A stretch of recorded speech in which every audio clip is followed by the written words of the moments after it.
the latest stories now this Friday night with the ITV News at 10.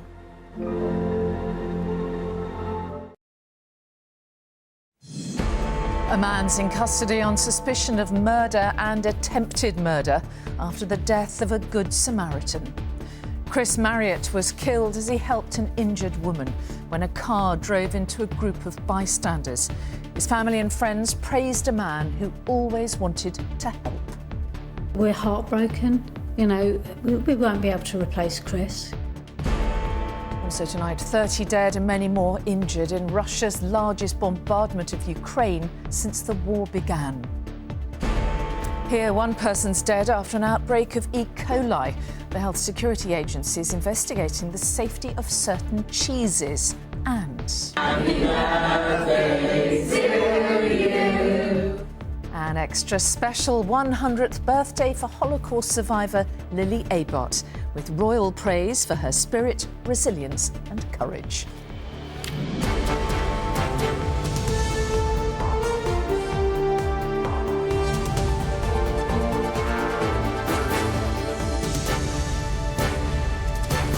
This is ITV News with Mary Nightingale.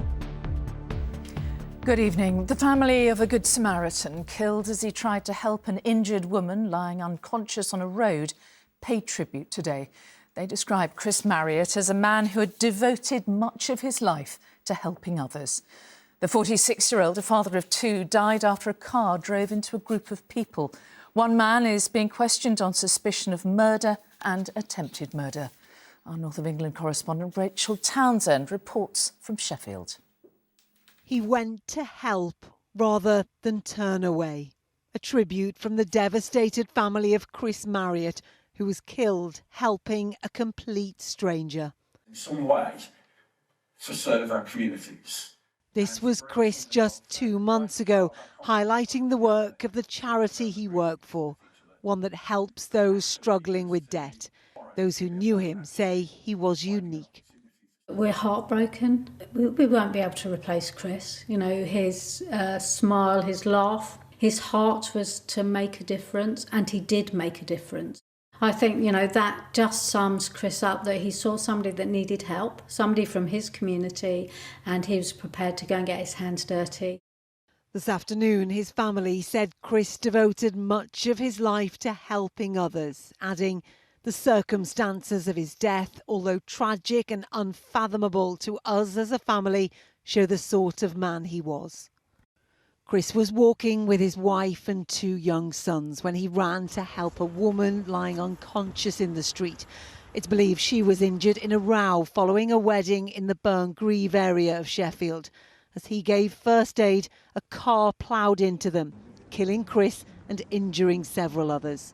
Shaukat Khan was at the wedding and spoke of his distress. He's been a good Samaritan and he lost his life, and you know, it's just a big loss to the family and to the community in whole, actually, to be honest with you. You know, you lost a good person there, you know. Detectives are now trying to build a picture of the moments before this tragedy and believe that people living here in this community can help them. They acknowledge a possible reluctance to talk to police and say anyone can come forward anonymously. Chris also ran a church food bank. Tonight they say they're heartbroken and will remember him for always helping others. Rachel Townsend, ITV News, Sheffield. The 3 men who died when the 4x4 they were travelling in became submerged in the swollen River Esk when Storm Gerrit hit have been named. They were Kenneth Patrick Hibbins, Scott Thomas Daddy and Leslie Forbes. Their vehicle was recovered from the river in North Yorkshire earlier today. Now, more than 100 Russian missiles and dozens of drones have bombarded Ukraine in what's been described as the biggest aerial barrage of the war so far. At least 30 people were killed in the indiscriminate assault, which destroyed a maternity hospital and apartment blocks. In response, the British government's sending more air defence missiles to Ukraine to bolster its defences. Carrie Davis's report has images of the aftermath that you may find distressing. They've lived with this war for almost 2 years, but there hasn't been widespread destruction like this for months. In Dnipro, a shopping centre was hit, and according to the city's mayor, 4 women in labour had to be rushed from a maternity hospital as it came under attack.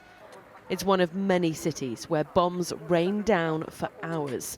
Across Ukraine, people are being pulled from under collapsed buildings as the civilian death toll in this war again increases. These rescuers are looking for one man's granddaughters. After hours pinned under rubble in Kharkiv, an elderly man was finally freed. He's one of hundreds injured in one of the biggest days of Russian airstrikes since the war began. Ukrainian President Volodymyr Zelensky believes Russia used almost every weapon in its arsenal. On X, he wrote, "My condolences to those who have lost their loved ones. I wish a speedy recovery to those injured. We will surely respond to terrorist strikes, and we will continue to fight for the security of our entire country, every city and every citizen." In the capital Kyiv, subways and underground stations became bomb shelters. Jadwiga was in her apartment when the air raid sirens sounded. It was terrifying, she says. She had her daughter, and getting down here took a long time. This latest attack comes after Ukraine's military destroyed a Russian warship. Some here feared retaliation. A few days ago, we all know that our equipment shot down 3 of their aircraft, then sank the ship, she says. The new year is coming. That means joy for us. But I knew that it would not end well, that they would fire back very hard. Hundreds of air defence missiles have this afternoon been promised by the UK government, who also called on the West to increase support. Funding to Ukraine has slowed as the war has dragged on. A modest aid package was released by the US this week, but until Congress can agree, more won't follow. Christmas celebrations here have been violently interrupted, and what the new year brings is unclear. Carrie Davis, ITV News. The conflict in Gaza took a fresh turn today when South Africa launched a case at the UN's top court accusing Israel of genocide against Palestinians. Israel's government has rejected the accusations, describing them as blood libel. The submission is asking the International Court of Justice to order a halt to attacks, with a hearing into the request likely in the coming weeks. We're back here, and one person has died in Scotland following an outbreak of E. coli. 30 cases have been recorded across England and Scotland since late July. And the UK Health Security Agency is now investigating links with cheese.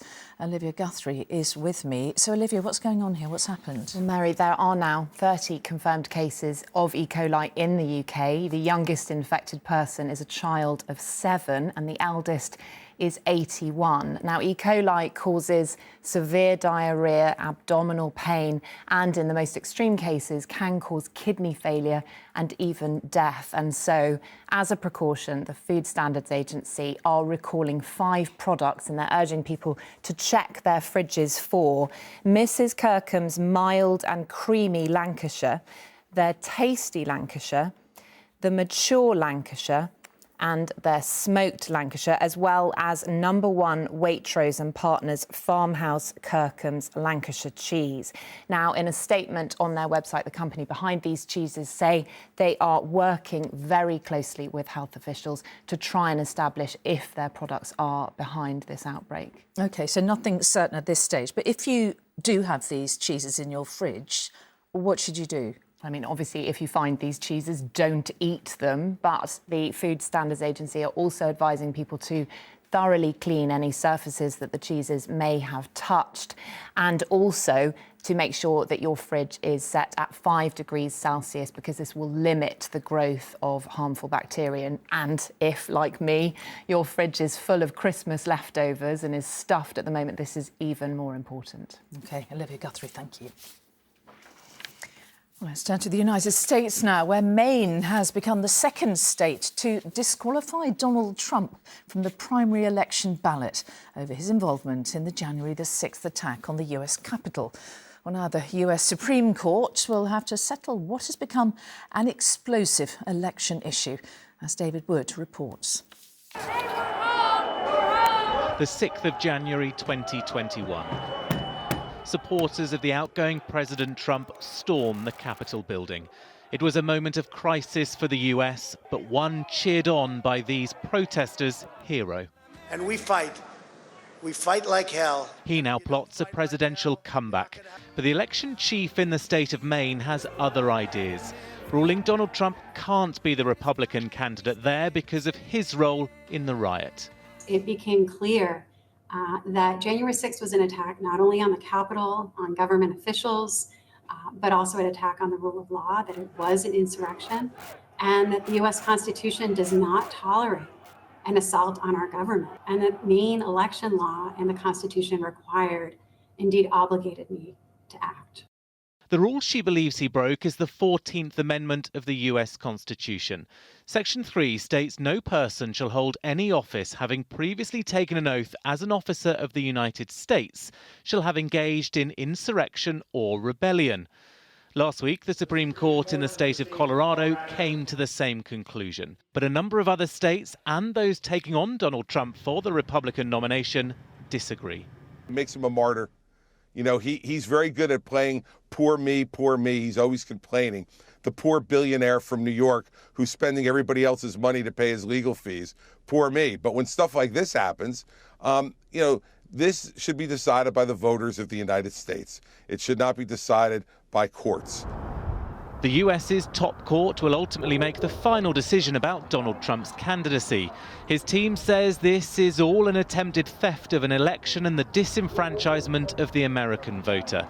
It is a row he'll attempt to use to his political advantage. Despite this legal drama, Donald Trump is still favourite, though, to be the Republican presidential candidate come November's election. David Wood, ITV News. An avalanche on Mont Blanc has swept two British skiers, a mother and son, to their deaths and left a third person injured. They'd been skiing with other family members at the Saint-Gervais-les-Bains ski resort in the French Alps. A man's been caught driving an e-scooter on the M5 in Devon while allegedly twice over the drink-drive limit. The 29-year-old has been charged with multiple driving offences. And a Conservative MP has been criticised for suggesting most children who struggle in his constituency are the products of crap parents. James Daly, who represents Bury North, defended his views, saying there should be a discussion about how families raise their children. And finally, a 100th birthday is, of course, a huge milestone for anyone. But for Holocaust survivor Lily Ebert, it has been extra special. As well as the traditional telegram from the monarch, she also received flowers and a personal letter from the king in which he praised her spirit, resilience and courage. Aisha Zahid has her story.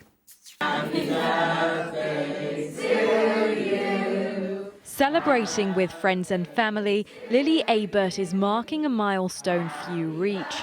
For many, she's an inspiration. That's why birthday messages have been flooding in from all around the world. My great-grandmother has that infectious smile, and we can't express our thanks enough to the tens of thousands of people who have sent Lily birthday wishes. Yeah, it's wonderful. I'm so looking forward to seeing you. Lily met the king after he commissioned a portrait of her, and later she was awarded an MBE for her services to Holocaust education. Today, the king led the nation's tributes. In a personal letter, the king wrote, "You have lived your life positively with true nobility and without hatred in a way that is an example to us all." She's always spread light and optimism and positivity, and she really is full of determination and energy and hope. During World War II, Lily's family were taken from their home in Hungary to Auschwitz. Lily and her two sisters survived. The rest of her family didn't. That's when she vowed her story wouldn't be forgotten, and it certainly hasn't. Lily's memoir is an international bestseller. Not only that, with the help of her grandson, Lily's also become a TikTok star with more than 2 million followers. I didn't call me. I was not my name. And she's planning on making many more videos like this once the celebrations wrap up. Aisha Zahid, ITV News. And that's it from us for tonight, from all the team here. Good night.